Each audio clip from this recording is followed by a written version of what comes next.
Okay, so let me tell you a little bit about my story. You know, my name is Maureen O'Brien, but the people that I love call me Mo. You only need to listen to Maureen O'Brien speak for a few minutes, and it becomes very clear why.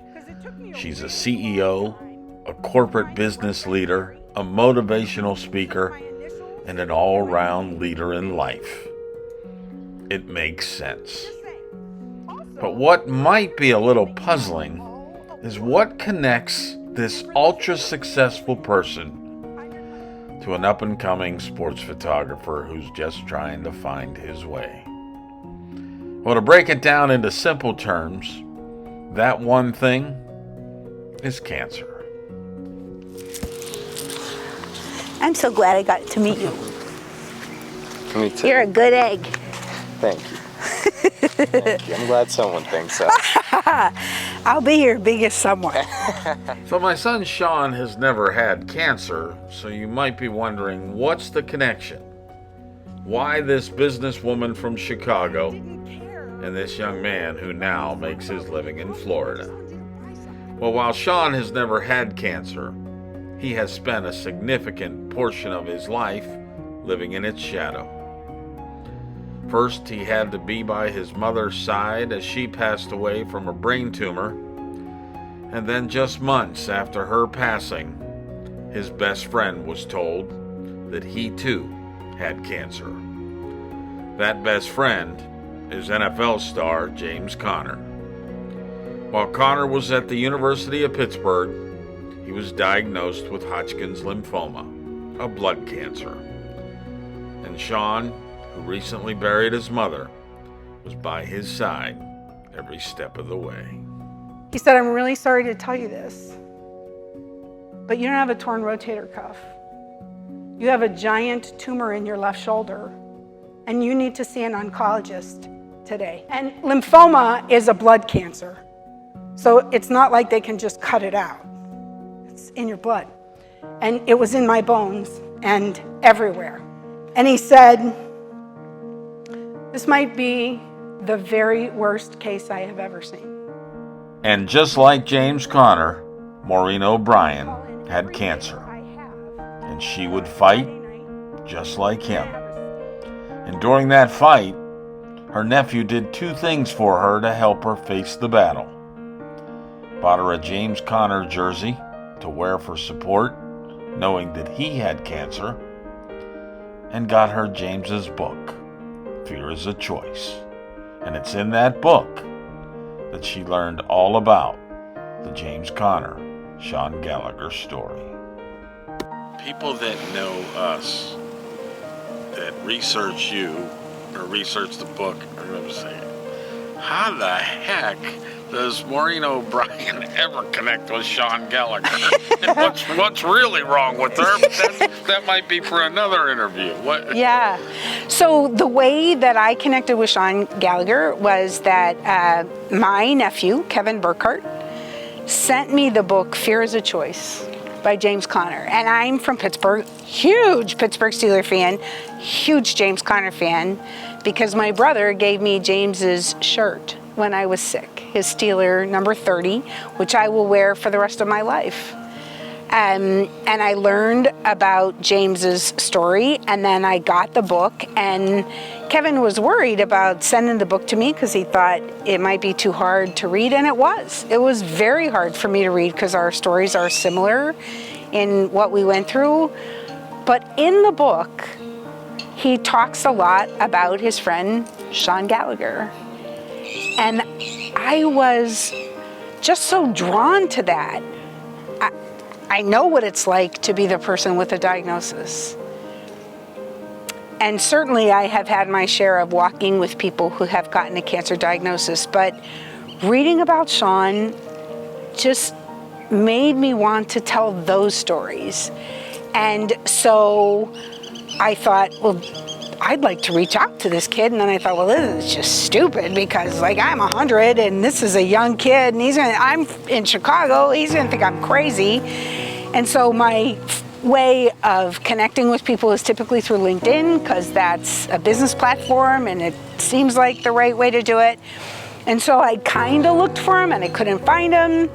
And my nephew Kevin just kept saying, Aunt Maureen, you gotta connect with this guy. You gotta and sent me Sean's LinkedIn profile.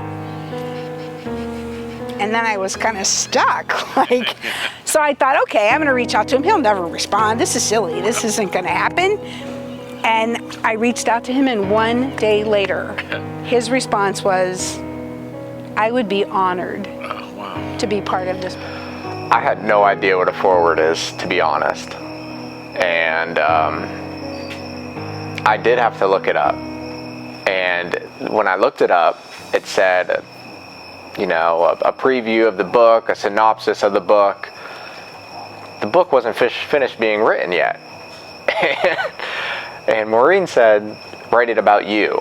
Write it about your story. Let your story kind of be told. And I was blown away by that. And so I just sat down and I got to typing. And one thing led to a next, and I didn't know what to leave out. And next thing I know is my story was 11 pages long. And that's not a forward. That's a chapter. While Sean's writings were not a typical foreword, he was amazed that when 26 Points of Light hit bookstores and was on Amazon, they ran almost every word he wrote. Yes, close to 11 pages of his story in this amazing book. Both Maureen and Sean were blown away by how well the book's been received. For several weeks, it appeared number 1 on several different categories on the Amazon list. Certainly something that's letting us all know that there's stories to be told that can help others in need. Your reaction to the reaction to what you put pen to paper with your supporters, that had to be moving. Moving would be a good word. Shocked and not. Because this is a God thing. I really believe that. I think that the intention of this book was love, and to create the extension of love and hope to people who are going through something similar. And I think when you create the intention of goodness, all the proceeds of the book are going to cancer research and patient care. So circuitously, this is about good out of something pretty terrible that happened to both your son, to you, and to me. And I think when you have those things happen, you should not be surprised when the response is, well done. It's been amazing. This book has, gone far and above anything that I have hoped and wished. And this book is for anybody that's, searching for answers and searching for encouragement and just love.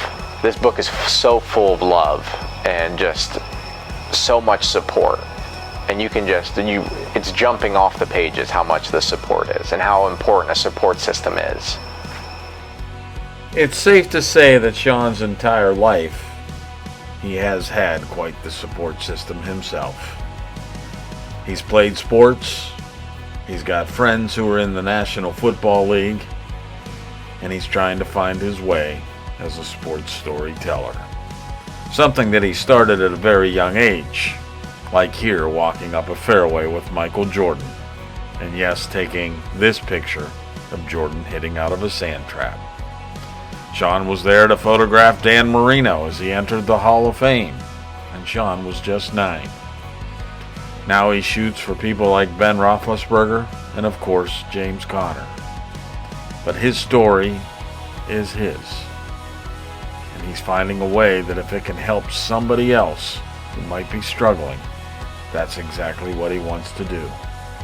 And while cancer is a very, very bad thing, it's almost like a victory for him and his family, knowing that because of cancer, they now have Maureen O'Brien in their life. Just trying to find a place. But I do think that it's for any person who is getting a traumatic diagnosis today, and it doesn't have to be cancer, it could be COVID in these days that we're living, you know, who's afraid and who needs hope, and for people who are in their lives surrounding them, simply trying to love them and not knowing exactly how. There are tangible things in this book about ways that you can help. And honestly, the end result for me is if we help one person, all of it would have been worth it. I know I'm getting long-winded, but look at this. Isn't this gorgeous? Yes. Tell me, honestly, having survived a cancer that you should not have survived, do you see this differently than you would have? I see every moment differently. I see colors differently. I see the sky differently. I see the unbelievable colors of green in the trees differently. And I know that that can feel like a little bit traumatic, but it's true. When I was going through chemotherapy, and you know, my protocol was I would check into the hospital for a week at a time, tied to a 24-hour chemo drip. Those are some dark days. And I remember coming home one time, and I'm an avid gardener, and it was end of April in Chicago, so everything is just sort of gray. And that is precisely how I felt inside. And I remember thinking that, like, this is what my life is.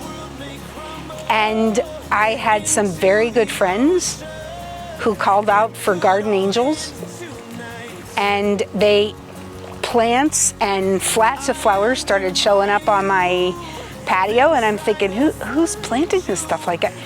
And on Memorial Day weekend, 25 people showed up and planted my yard.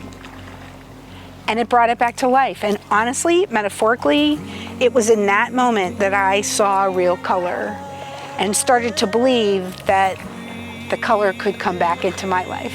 And so now, when I get to view something as beautiful as this, I don't take it for granted. I remember those moments of gray and think, thanks. It's a beautiful day to be alive. Indeed. And so on July 20th of this year, I will have been in remission for 5 years. On the shore, I know that I'm alive, and I don't wanna die. I don't wanna waste another day or night, 'cause I know there's something more than what we're living for. I see it in the stars, I feel it on the shore. I know there's something more. I know there's something more. I know there's something more.